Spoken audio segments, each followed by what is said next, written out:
નમસ્કાર. FY BCom semester 2 SSP chapter 3 વેચાણ કાર્યવાહી અને વેચાણ પદ્ધતિ, જેમાં આપણે વેચાણ કાર્યવાહી શું એ જોયું. તો હવે વેચાણ પદ્ધતિઓ કોને કહેવાય અથવા તો જેને કહી શકાય કે વિતરણ માર્ગો શું છે. તો એના માટે આપણે કોષ્ટક જોઈએ પહેલાં કે વેચાણ અથવા તો વિતરણ માર્ગો. તો હવે વેચાણ પદ્ધતિઓના જેટલા પણ વિતરણ માર્ગો છે એ વિતરણ માર્ગોમાં વેચાણ પદ્ધતિના મુખ્યત્વે બે પ્રકાર છે, પ્રત્યક્ષ પદ્ધતિ અને બીજું પરોક્ષ પદ્ધતિ. હવે પ્રત્યક્ષ પદ્ધતિ છે એના પણ બીજા બે પ્રકાર છે, ત્રણ પ્રકાર છે: વ્યક્તિગત સંપર્ક દ્વારા, ટપાલ દ્વારા અને જે પણ ટેલિફોન યંત્ર અન્ય સાધનો દ્વારા. વ્યક્તિગત સંપર્ક છે એના સેલ્સમેન દ્વારા થતો હોય સામાન્ય રીતે. તો આ જે વ્યક્તિગત સંપર્ક સેલ્સમેન દ્વારા થતો હોય એના બે પ્રકાર છે, સ્થાયી સેલ્સમેન અને પ્રવાસી સેલ્સમેન. અને એવી જ રીતે જો આપણે પ્રત્યક્ષ પદ્ધતિ જોઈએ એવી રીતે પરોક્ષ પદ્ધતિની વાત કરીએ તો પરોક્ષ પદ્ધતિના બીજા 7 પદ્ધતિઓ છે: દલાલ, કમિશન એજન્ટ, સેલિંગ એજન્ટ, જથ્થાબંધ વેપારી, છૂટક વેપારી, ખાતાવાળી વિભાગીય દુકાનો અને સંકળાયેલી દુકાનો.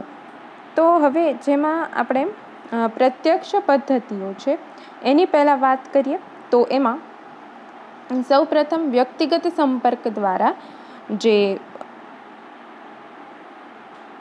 વેચાણ થાય છે, ટપાલ દ્વારા અને ટેલિફોન યંત્ર અને અન્ય પદ્ધતિઓ.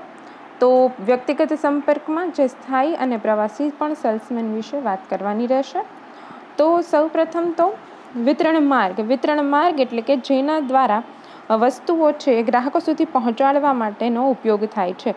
તો હવે આ વિતરણ માર્ગ છે એમાં બીજા પણ ઘણા બધા વચ્ચેના માધ્યમો હોય છે. જેમ કે જે પણ કોઈ કંપનીમાં વસ્તુ બનતી હોય, વસ્તુનું ઉત્પાદન થતું હોય, ત્યાંથી પછી સીધી જ ગ્રાહકો સુધી નથી પહોંચી જતી, એટલે કે સીધા જ વપરાશકારો સુધી નથી પહોંચતી, પણ એમાં ઘણા બધા માધ્યમો દ્વારા એ વપરાશકારો અથવા તો ગ્રાહકો સુધી પહોંચતી હોય છે. તો આ જે અલગ અલગ માધ્યમો દ્વારા એ જતી હોય છે તો જેને આપણે વિતરણ માર્ગો કહીએ છીએ. તો એ કેવી રીતે જતી હોય? છૂટક વેપારીઓ હોય, જથ્થાબંધ વેપારીઓ હોય, એજન્ટો હોય, અલગ અલગ જગ્યા ઉપરના અથવા તો વિસ્તારના આધારે હોલસેલિંગ એજન્ટો રાખવામાં આવેલા હોય, સંકળાયેલી દુકાનો હોય જેને આપણે ફ્રેન્ચાઇઝી કહીએ છીએ. તો આ પ્રકારની ફ્રેન્ચાઇઝીસ હોય, મોલની જે વ્યવસ્થાઓ હોય છે તો એવા પ્રકારના ખાતાકીય દુકાનો જેને કહી શકાય, જેમાં એક કરતાં ઘણી બધી વસ્તુઓ તમને એક જ જગ્યા ઉપર એક સાથે મળી રહેતી હોય છે. તો આવા ઘણી બધી વસ્તુઓ હોય છે કે જે કંપની પાસેથી વસ્તુ ગ્રાહકો સુધી પહોંચે છે તો એમાં વચ્ચેના માધ્યમો બને છે, રાઈટ.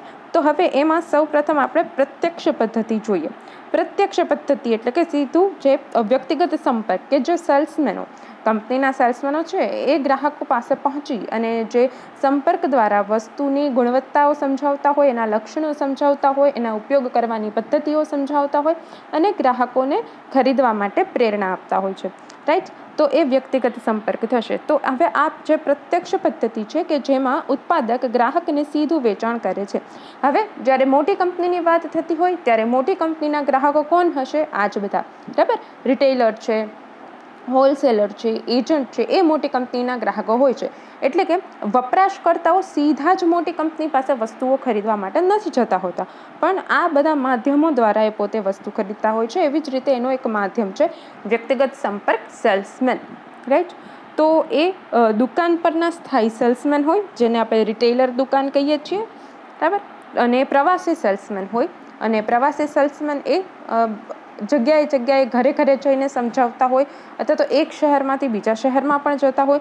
તો એને જેટલો પણ એરિયાને આધારે, એટલે કે વિતરણ કરવા માટે જો એરિયાનો કોટા નક્કી કરેલો હોય એ કોટાને આધારે અલગ અલગ એરિયામાં જઈ અને વસ્તુ વેચતા હોય છે. તો એના જે આપણે રડસેક ફોર્મ્યુલા આગળ જોઈ ગયા એના આધારે એ કામ કરે છે.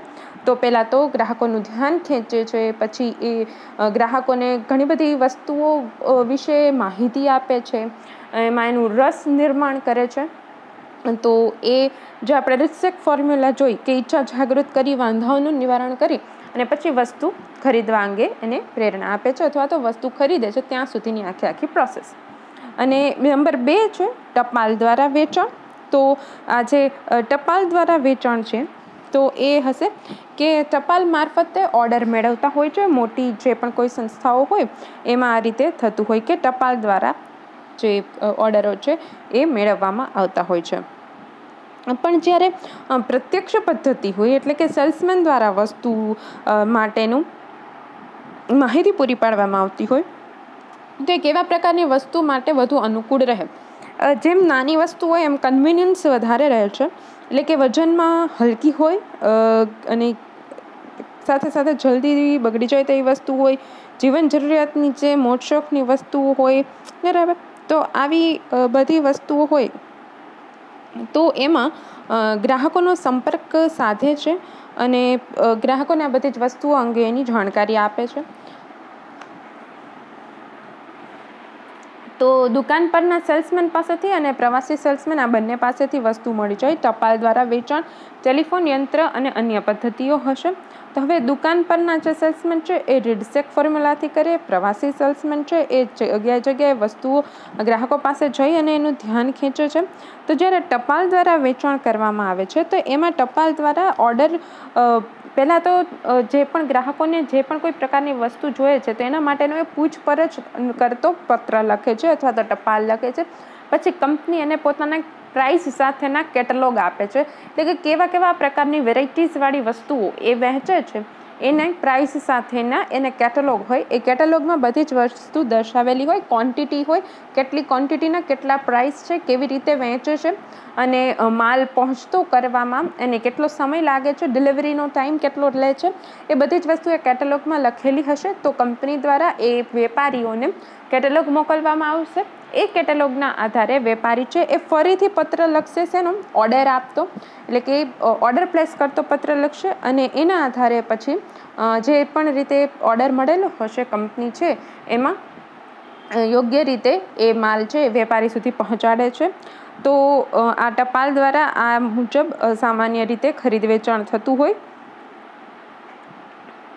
તો ટપાલ દ્વારા ઘણી વખત કંપની છે એ પોતે ગ્રાહકોને એટ્રેક્ટ કરવા માટે વેપારી મંડળો છે, સરકારી પ્રકાશનો છે, આવી ઘણી બધી બાબતોના આધારે મોટા ગ્રાહકોની યાદી પોતે બનાવતા હોય અને પોતે નવી નવી વસ્તુઓ છે વહેંચતા હોય. તો એના અંગેની માહિતી પણ ટપાલમાં લખી અને એના ગ્રાહકો સુધી મોકલતા હોય છે અને ગ્રાહકો પણ ટપાલથી ઓર્ડર આપે છે. જે મેં આખી ઓર્ડરની તમને હમણાં જ પ્રોસેસ સમજાવી. તો એના આધારે પછી છે ગ્રાહકની દ્રષ્ટિએ ફાયદાઓ શું હોઈ શકે, બરાબર. તો ગ્રાહકની દ્રષ્ટિએ એ જ ફાયદા હોઈ શકે કે ઘણી બધી ચીજ વસ્તુ એવી હોય કે એ સમય શક્તિનો વ્યય થતો હોય એ ખરીદવા જવા માટેનો અથવા તો એની માહિતી મેળવવા માટેનો, પણ એ બધી જ માહિતી ગ્રાહકોને ઘર બેઠા મળી જાય છે આ રીતે સેલ્સમેન દ્વારા, પ્રવાસી સેલ્સમેન દ્વારા અથવા તો ટપાલ દ્વારા. અને ઉત્પાદકોની દ્રષ્ટિએ લાભ જોઈએ તો પહેલી વસ્તુ કે ગ્રાહકો સીધી જ રીતે ગ્રાહકોને માહિતી મળી જતી હોય તો દુકાનમાં જે અલગ અલગ વસ્તુ છે ડિસ્પ્લેમાં મૂકવાનો જે ખર્ચ આવતો હોય, સજાવટ કરવાનો ખર્ચ આવતો હોય એ થતો નથી. એનું એને બચાવ થાય છે અને સાથે સાથે રોકડેથી વેચાણ થતું હોય તો ઓછામાં ઓછી કાર્યશીલ મૂડીથી ધંધો ચાલે છે. એટલે કે આ પ્રકારની ઝાઝું એને સ્ટોક રાખવાની પણ જરૂર પડતી નથી, ઝાઝું મૂડી રોકાણ કરવાની પણ જરૂર પડતી નથી. તો ઓછી મૂડીથી એ ધંધો કરી શકે છે અને આપોઆપ વિજ્ઞાપન થાય છે કેમ કે ગ્રાહકો દ્વારા જ અન્ય ગ્રાહકોને એની ભલામણ કરવામાં આવતી હોય અને ધીમે ધીમે એના બજારનો વિસ્તાર વધતો જતો હોય છે. એટલે સહેલાઈથી હરીફાઈનો પણ સામનો કરી આપે છે. તો સામાન્ય રીતે ઉત્પાદકોની દ્રષ્ટિએ ફાયદા હોય છે. પણ આ જે પ્રથા છે પહેલી જે પ્રત્યક્ષ વેચાણ છે એના ગેરફાયદા એવા કહી શકાય કે ગ્રાહકોને શાખ કદાચ ન મળે અથવા તો શાખ મળવાના ચાન્સીસ ખૂબ ઓછા હોય છે અને વ્યક્તિગત સંપર્કના અભાવને લીધે ઘણી વખત વસ્તુ વિશે મૂંઝવણ થતી હોય તો ગ્રાહકો પૂછી શકતા નથી અને એના કારણે એ વસ્તુ ખરીદવાનું અવોઇડ કરે છે અથવા તો મુલતવી રાખે છે. નંબર 2 કે ઉત્પાદકે વેચાણ સાહિત્ય, ગ્રાહકોની યાદી, એના પાછળ ઘણું બધું ખર્ચ કરવું પડે, કારણ કે એને કેટેલોગ બનાવી રાખવા પડે અને જ્યારે પણ જરૂર પડે ત્યારે એની પાસે કેટેલોગ હાજર રહેવા જોઈએ, અને ટપાલની સાથે કેટેલોગ મોકલવા પડે, અને સાથે સાથે જે પણ પોતાની નવી વસ્તુઓ આવે એ આ રીતે જૂના ગ્રાહકોની યાદી હોય અથવા તો અન્ય જે પણ રીતે ગ્રાહકોની યાદી તૈયાર કરેલી હોય તો દર નવી વસ્તુ બનાવતી વખતે એને ગ્રાહકોને માહિતી આપવા માટે એ યાદી કરવી પડે છે. અને સાથે સાથે એનું બધું જ કામ પત્ર વ્યવહારથી ચાલે છે. તો પત્ર વ્યવહાર કરવા માટે એક અલગથી કારકુનનો વિભાગ રાખવો પડતો હોય, એને પગાર આપવો પડતો હોય, અને આ જે પત્ર વ્યવહાર પાછળ પણ ખર્ચ ઘણો બધો થતો હોય, તો એ પણ એક એનો ગેરફાયદો કહી શકાય. એ સિવાય ઘણી વખત ગ્રાહકોના વાંધાઓનો નિકાલ કરીને સંતોષ આપી શકાતો નથી, કારણ કે પ્રત્યક્ષ રીતે એ ગ્રાહકો સાથે સંપર્કમાં રહેતા નથી, વસ્તુના આકર્ષક ગુણધર્મો સમજાવી શકતા નથી, અને ઘણી બધી વખત જે અમુક વસ્તુઓ એવી હોય છે કે જેને પ્રત્યક્ષ જોવામાં આવે તો જ ગ્રાહકોને ખરીદવા માટે થઈ અને સંતોષની લાગણી અનુભવાય છે અને પછી એ ખરીદે છે. તો આ વસ્તુ પણ શક્ય બનતી નથી, ગ્રાહકોના મનમાં પણ અભાવ રહે છે. અને બીજી વસ્તુ કે ઘણી વખત એવું થાય કે આ પ્રથા જ્યારે અમલમાં મૂકવામાં આવે તો ઘણી વખત વેચાણ ઓછું પણ થતું હોય છે. અને નંબર 3 છે જે છે ટેલિફોન, યંત્રો અને જાહેર લીલામી દ્વારા વેચાણ. તો ઘણી બધી વખત આપણને ખ્યાલ છે કે સામાન્ય રીતે જે ઇન્સ્યોરન્સ પોલિસી છે અને તમે જે અલગ અલગ પ્રકારના સિમ કાર્ડ વાપરો છો, તો એ ફોનમાં સિમ કાર્ડ અંગેની જેટલી પણ પોલિસી છે એની જે અલગ અલગ એના પ્લાન હોય છે, તો એ અંગેની માહિતી આપતા તમને ટેલિફોન દ્વારા એની માહિતી મળતી હોય છે. તો આ ભારતમાં એ પ્રથા માત્ર એમાં જ અનુકૂળ રહે છે. એ સિવાય લોકો આ ટેલિફોન દ્વારા માહિતી મળતી હોય તો એમાંથી કોઈ વેચાણ કરવાનું ઝાઝું એવું પસંદ કરતા નથી. પણ વિદેશમાં, અમેરિકા જેવા દેશોમાં આ પ્રથાથી કામ ચાલતું હોય છે. અને આ સામાન્ય રીતે ઘણી વખત સ્વયં સંચાલિત યંત્રો પણ ઘણું બધું વેચાણ કરતા હોય છે.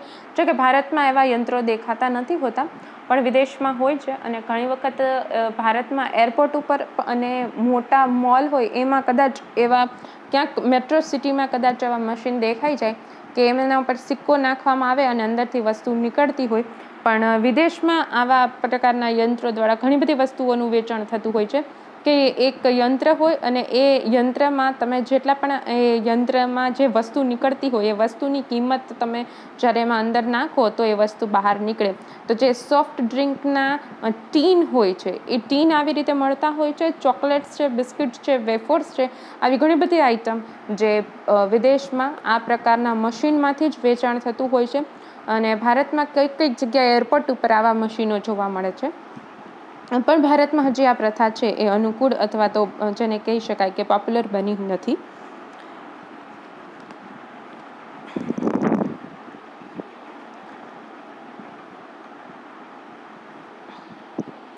હવે આ પ્રકારે પત્ર દ્વારા વેચાણની પ્રથા સરળ અને ઝડપી છે, તેની મર્યાદા છે. યંત્રોનો બગાડ થાય તો વેચાણ અટકી પડે, મૂડીરોકાણ વધારવું પડે, અમુક વસ્તુ માટે જ એને અમલમાં મૂકી શકાય. તો ઘણી બધા પ્રશ્નો એવા છે કે જેના માટે થઈ અને હજી આ પ્રથા છે એ ઘણી બધી રીતે લોકો દ્વારા પોપ્યુલર બની નથી અથવા તો એ લોકો દ્વારા એને અપનાવવામાં આવતી નથી અને ભારત જેવા દેશમાં એ ચાલી શકતી નથી. તો આ પદ્ધતિના સામાન્ય ફાયદા એ કહી શકાય કે મધ્યસ્થીઓથી દૂર રહેવાથી વેચાણ ખર્ચ ઘટે છે અને નફો વધે છે. હવે મધ્યસ્થીઓથી દૂર રહે છે, મધ્યસ્થીઓ એટલે કે આ જે પણ કોઈ પ્રકારના હોલસેલર છે, રિટેલર છે, એજન્ટ છે, એ નથી હોતા. સીધું વેચાણ થાય છે કંપની પાસેથી, તો મધ્યસ્થીઓ ન હોય એટલે ખર્ચ ઘટે, ગ્રાહકોને ઓછી કિંમતે વસ્તુ મળે અને ગ્રાહકો ઉત્પાદકના સંપર્કમાં રહેતા હોવાથી જરૂરિયાત મુજબનું માલનું ઉત્પાદન કરી શકે. અને એની મર્યાદા એ રહે કે ઉત્પાદકે ઉત્પાદન અને વેચાણમાં બંને બાજુ ધ્યાન આપવું પડે તો કદાચ એની કાર્યક્ષમતા પણ ઘટી શકે. અને સમયનો પણ વ્યય થતો હોય, ખર્ચ પણ કદાચ અમુક સમયે વધી શકે, પત્ર વ્યવહાર પાછળ ખર્ચ વધી શકે. તો હવે નંબર 2 છે પરોક્ષ પદ્ધતિ, જેમાં સીધી રીતે નથી થતું પરંતુ અન્ય મધ્યસ્થીઓ દ્વારા વેચાણ થતું હોય છે. તો આવી પરોક્ષ પદ્ધતિમાં દલાલ, કમિશન એજન્ટ, સોલ સેલિંગ એજન્ટ, જથ્થાબંધ વેપારીઓ, છૂટક વેપારીઓ અને વિભાગીય સ્ટોર્સ, ડિપાર્ટમેન્ટલ સ્ટોર્સ કે ખાતાકીય દુકાનો જેને આપણે મોલ કહીએ છીએ, સંકળાયેલી દુકાનો અથવા તો ચેઇન સ્ટોર્સ જેને ફ્રેન્ચાઇઝી કહીએ છીએ. આવી ઘણી બધી બાબતોનો એમાં સમાવેશ થતો હોય છે. તેમાં પહેલી બાબત છે દલાલ. દલાલ એટલે કે બે પક્ષકારો વચ્ચે એને સુમેળ કરી આપનાર અથવા તો બંને પક્ષકારને એ વ્યક્તિ જાણતો હોય, એટલે કે ખરીદનાર અને ઉત્પાદક એમ બંને પક્ષકાર વચ્ચેની પરિસ્થિતિમાં જેને આપણે દલાલ તરીકે જાણીએ છીએ. ઉત્પાદકના દલાલ તરીકેનું કામ એનું શું હોય છે કે અલગ અલગ પ્રકારના ગ્રાહકો શોધવાનું કામ હોય છે. બીજું છે કમિશન એજન્ટ. કમિશન એજન્ટ પણ એક પ્રકારની મધ્યસ્થી જ છે કે જે ઉત્પાદક તરફથી નિમવામાં આવે છે અને આ એજન્ટ જ્યારે વેચાણ થાય ત્યારે વેચાણ કિંમતમાંથી એના અમુક ટકા પર્સન્ટેજ હોય એટલા પર્સન્ટેજ એ એજન્ટને આપવા પડે અને એ પણ ગ્રાહકો ગોતી આપે છે. સોલ સેલિંગ એજન્ટ જેને વિક્રય અભિકર્તા કહેવામાં આવે છે. હવે આ વિક્રય અભિકર્તા કેવા હોય છે? એ સામાન્ય રીતે સોલ સેલિંગ એજન્ટ હોય ને એનું કામ શું હોય કે એ કોઈ મોટી કંપનીઓ હોય ને એ મોટી કંપનીઓ દ્વારા આવા સોલ સેલિંગ એજન્ટને નિમવામાં આવતા હોય, એના કારણે એ વેચાણ વધારી શકે. સોલ સેલિંગ એજન્ટ એટલે કે અલગ અલગ જગ્યાના આધારે એક એજન્ટની નિમણૂક કંપની દ્વારા જ કરી દેવામાં આવતી હોય અને એ વિસ્તારમાં એ જ એજન્ટ દ્વારા વધુમાં વધુ વેચાણ કેમ થાય એ જોવાનું કામ એજન્ટ એનું હોય છે અને એ કંપની દ્વારા જેને નિમવામાં આવતી હોય છે ને એને સોલ સેલિંગ એજન્ટ કહેવામાં આવે. સોલ સેલિંગ એજન્ટને પણ નક્કી કરેલા દરે કમિશન આપવામાં આવતું હોય અને એ પોતાનું સ્વતંત્ર વેચાણ તંત્ર ધરાવતા હોય છે અને સંસ્થા સીધું વેચાણ કરે તો પણ આ એજન્ટનું કમિશન ચડતું હોય છે, કારણ કે એ વિભાગ જે એનો વિસ્તાર છે એમાં વેચાણ વધારવાનું કામ એ સોલ સેલિંગ એજન્ટનું હોય છે. તો સોલ સેલિંગ એજન્ટ હોય છે. તો સોલ સેલિંગ એજન્ટ બાજુ જથ્થાબંધ વેપારીઓ, જે આપણને ખ્યાલ જ છે જથ્થાબંધ વેપારીઓ કે જે ઉત્પાદકો અને છૂટક વેપારીઓની વચ્ચે રહે છે. જથ્થાબંધ વેપારીઓ તો આ પ્રકારના જથ્થાબંધ વેપારીઓ છે એ માલને ખરીદવાનું જોખમ ઉઠાવે છે, ગોડાઉનની વ્યવસ્થા કરે છે, સંગ્રહ કરે છે લાંબા સમય સુધી અને પછી છૂટક વેપારીઓને જરૂર પડે ત્યારે માંગને આધારે માલ પૂરો પાડે છે અને વર્ગીકરણ અને સાથે સાથે પેકિંગની પણ વ્યવસ્થા કરતા હોય છે અને ઘણી વખત એ ઉત્પાદકોને નાણાં ચૂકવી આપે છે પરંતુ છૂટક વેપારીઓને શાખ ઉપર વસ્તુ આપતા હોય છે, વિજ્ઞાપન કાર્ય પણ કરે છે. તો આવું ઘણું બધું કામ છે જથ્થાબંધ વેપારીઓ દ્વારા થતું હોય છે, જેના કારણે કંપનીને પણ ફાયદો થતો હોય છે. અને જથ્થાબંધ વેપારીઓના મર્યાદા એવી કહી શકાય કે જથ્થાબંધ વેપારીઓ છે જે ઉત્પાદક વધુ કમિશન આપે તેના માલનો વેચાણ કરવા ઉપર ધ્યાન આપે છે, એટલે કે બધા ઉત્પાદકોને સરખું મહત્વ નથી આપતા. જ્યાં એને પોતાને નફો દેખાય ત્યાં એ કામ કરતા હોય છે અને બજાર સંશોધન અને વિજ્ઞાપન પાછળ ખૂબ જ ઓછું ધ્યાન આપે છે. નફાનો ગાળો વધુ રાખી વાપરનાર ગ્રાહકોનું શોષણ કરે છે, એટલે કે પોતે જે બને એમ નફો વધારે કમાવાનો પ્રયત્ન કરતા હોય છે. છૂટક વેપારીઓ કે જે આપણને ખ્યાલ છે, છૂટક વેપારીઓ કોને કહેવાય? આપણા ઘર આસપાસ જે પણ કોઈ દુકાનો હોય, શોપ હોય, એ બધા છૂટક વેપારીઓ કહેવાય. છૂટક વેપારીઓ જે ઉત્પાદન જથ્થાબંધ વેપારીઓ પાસેથી જે વસ્તુ ખરીદે અને ગ્રાહકોને પહોંચાડે છે છૂટક વેપારીઓ કહી શકાય. તો છૂટક વેપારીઓ છે એની પાસે પ્રમાણમાં ઓછો માલ સામાન હોય છે, પણ એ ઘણા બધા એને હોલસેલર અને મોટા વેપારીઓ સાથે સંબંધ રાખી અને ગ્રાહકોને એ માલ પૂરો પાડે છે. પણ એ ગ્રાહકોની દ્રષ્ટિએ શું કામ ઉપયોગી છે કે ગ્રાહકોને પોતાના ઘર આંગણે એટલે કે પોતાના રહેણાંકના વિસ્તારની નજીકના એરિયામાંથી આપણે કોઈ પણ પ્રકારની વસ્તુ મળી જાય છે.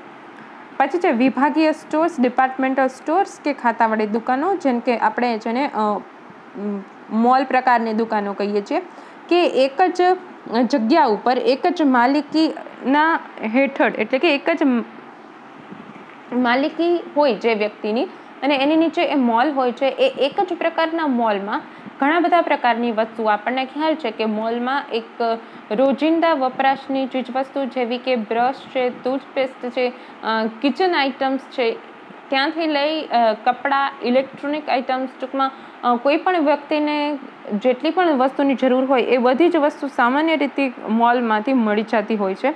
તો એની સાથે સાથે જોઈએ તો સંકળાયેલી દુકાનો અથવા તો ચેઇન સ્ટોર્સ કે જેને આપણે ફ્રેન્ચાઇઝી કહીએ છીએ, ફ્રેન્ચાઇઝી એવી હોય કે આમાં સંચાલન અને માલિકી એક જ વ્યક્તિની હોય, પણ જુદા જુદા બધા જ સિટીમાં આની દુકાનો હોય છે. અને આની જે ફ્રેન્ચાઇઝી છે એને ઓળખે બધા લોકો, એની ઓળખ સરખી રહે એના માટે થઈ અને બધા જ સિટીમાં એ બધી જ દુકાનોનો દેખાવ, એનું ઇન્ટિરિયર, ફર્નિચર, આ બધી જ જે વસ્તુઓ છે એ એક સરખો દેખાવ રાખવામાં આવે છે.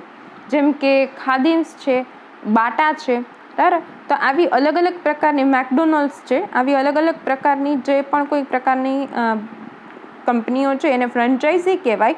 એટલે કે એમની જે દેખાવ છે, જેટલા પણ સિટીમાં દુકાનો હશે, એની શોપ હશે, મોલ હશે, જે પણ કોઈ વસ્તુ હશે એના દેખાવ કેવા હશે? સરખા હશે.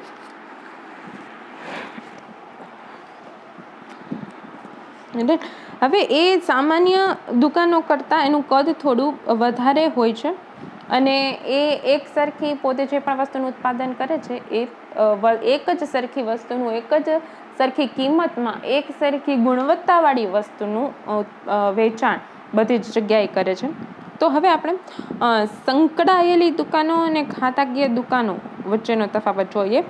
સંકળાયેલી દુકાનો એટલે ફ્રેન્ચાઇઝીસ, ખાતાકીય દુકાનો એટલે મોલ, રાઈટ.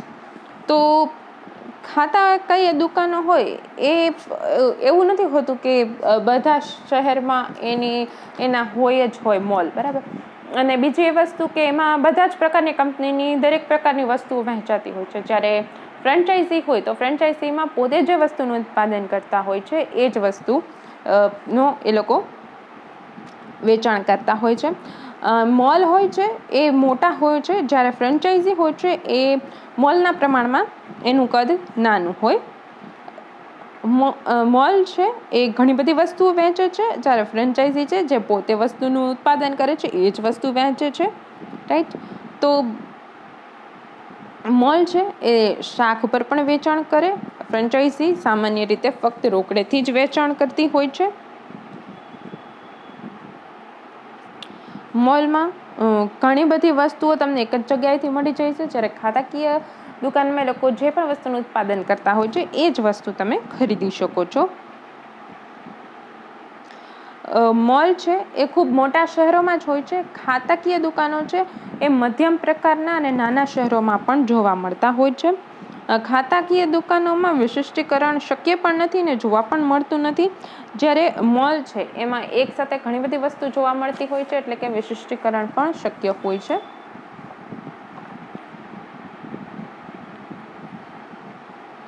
હવે છે કે આનો તફાવત તો આપણે જોયું બંને વચ્ચેનો. તો હવે ઘણી બધી વસ્તુ છે કે ગુણવત્તા સારી કરવી અને એને પણ નફો મળી શકે, કંપનીઓને નફો મળી શકે, ગ્રાહકોને વ્યાજબી કિંમતે એ લોકો નફો આપી શકે. તો એના માટે થઈ અને એક બાબત જેના ઉપર એ ધ્યાન આપે છે એ છે વિતરણ માર્ગની પસંદગી કેવી રીતે કરવી. તો પહેલાં તો વિતરણ માર્ગ એટલે જેના દ્વારા ગ્રાહકો સુધી વસ્તુઓ પહોંચતી હોય, રાઈટ. તો હમણાં જેમ આપણે ઘણી બધી બાબતોની વાત કરી, દલાલ છે, સોલ સેલિંગ એજન્ટ છે, જથ્થાબંધ દુકાનો છે, રિટેલર્સ છે, તો આ બધા શું થશે? વિતરણ કડીઓ, રાઈટ. અને હવે એને કઈ રીતે માલ પહોંચતો હોય? તો બાય રોડ પહોંચતો હોય, બાય રેલવે દ્વારા જતો હોય, દરિયાઈ માર્ગ દ્વારા જતો હોય, કાર્ગોથી હવાઈ માર્ગ દ્વારા જતો હોય. તો કેવી રીતે આ મધ્યસ્થીઓની પસંદગી કરવામાં આવે છે અને એમાં વિતરણ માર્ગની પસંદગી કરવામાં આવે છે. તો એના માટે ઘણી બધી બાબત ધ્યાનમાં રાખવી પડે. પહેલી વસ્તુ તો ગ્રાહક કોણ છે, ક્યાં છે, કયા પ્રકારની માહિતી છે, કયા વિસ્તારમાં એ ગ્રાહક આવેલા છે, પ્રત્યક્ષ વેચાણ થઈ શકે છે કે નહીં, અને જો ગ્રાહકો ઘણા જ બધા વધારે હોય અને આખા દેશમાં એ ગ્રાહકો પથરાયેલા હોય તો છૂટક વેપારીઓ પાસે જ વસ્તુનું વેચાણ કરાવી શકાય.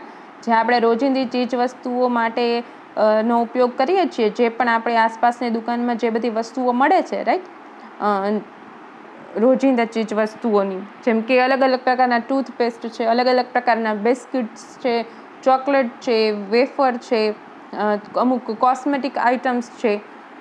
તો આ બધી વસ્તુ જે આપણને આસપાસના સ્ટોર્સમાં મળી રહેતી હોય એના ગ્રાહકો કેવા હોય? અમર્યાદિત આખા દેશમાં એ વસ્તુનું વેચાણ થતું હોય તો એ કેવી રીતે વેચવા પડે?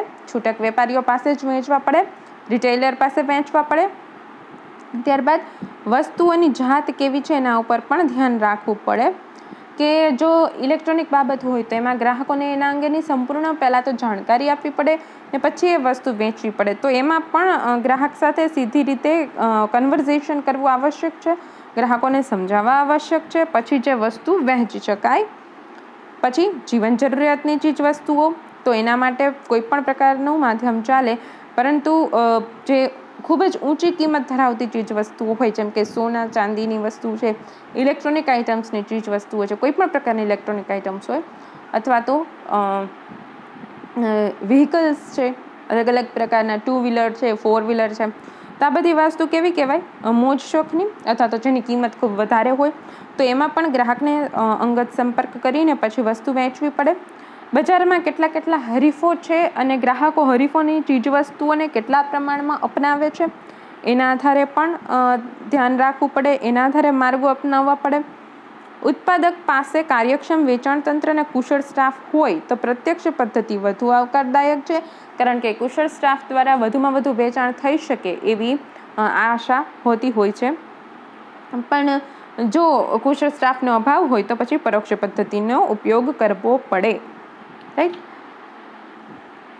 ઉત્પાદક પોતાની ગ્રાહકની સંગ્રહ શક્તિ, મૂડી, અસ્તિત્વ ધરાવતી હોય, વેચાણ એજન્સીઓ હોય, તેમની શરતો હોય, ગ્રાહક અને વેચાણ વિસ્તારની પરિસ્થિતિ હોય, વાહન વ્યવહારના સાધનોની પ્રાપ્તિ હોય, તો એ બધી જ બાબત ધ્યાનમાં રાખવી પડે કે અમુક જગ્યાએ અમુક જ વાહન જતા હોય, અમુક જગ્યા એવી હોય કે ખૂબ અંતરિયાળ હોય, તો ત્યાં પ્રત્યક્ષ વેચાણ શક્ય જ ન હોય, થઈ શકે એમ ન હોય, તો એને ફરજિયાત રીતે અપ્રત્યક્ષ વેચાણ જ કરવું પડતું હોય.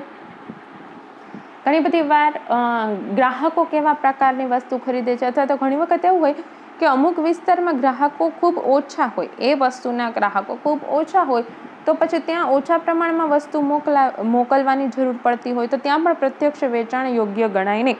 પણ જેમ હમણાં આપણે વાત કરી કે અમુક વસ્તુ એવી હોય કે જે આખા દેશમાં વહેંચાતી હોય, તો એના માટે થઈ અને અપ્રત્યક્ષમાં જે રિટેલર પદ્ધતિ છે એ જ યોગ્ય બને. તો ટૂંકમાં વિતરણ પદ્ધતિઓ છે એનો કોઈ ચોક્કસ નિયમ ન હોય, પણ કેવી વસ્તુ છે, કેવા ગ્રાહકો છે, કેવા પ્રકારની જગ્યા છે, કેવી એની કિંમતની નીતિઓ છે, અથવા તો કઈ રીતે એની કિંમત ચૂકવવાની નીતિ છે, આવી બધી વસ્તુના આધારે એની જે વિતરણ માર્ગની પસંદગી કરવી પડે.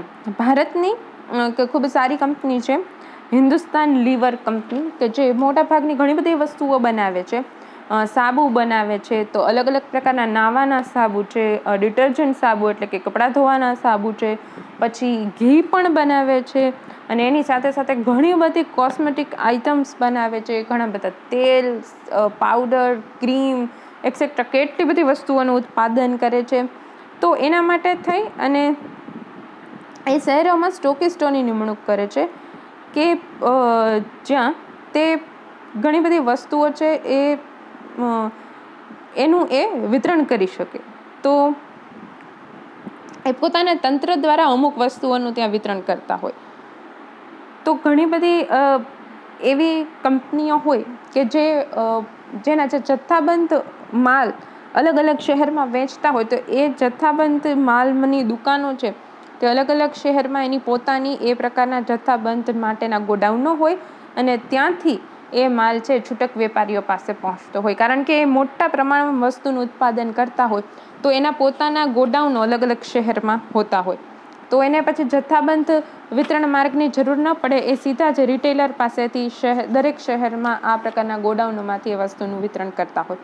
તો અલગ અલગ કંપની દ્વારા કેવા પ્રકારની વસ્તુનું ઉત્પાદન થાય છે, કઈ કઈ જગ્યાએ થાય છે, કેટલા પ્રમાણમાં થાય છે, એના આધારે થઈ અને એને વિતરણ માર્ગની પસંદગી કરવાની રહે છે.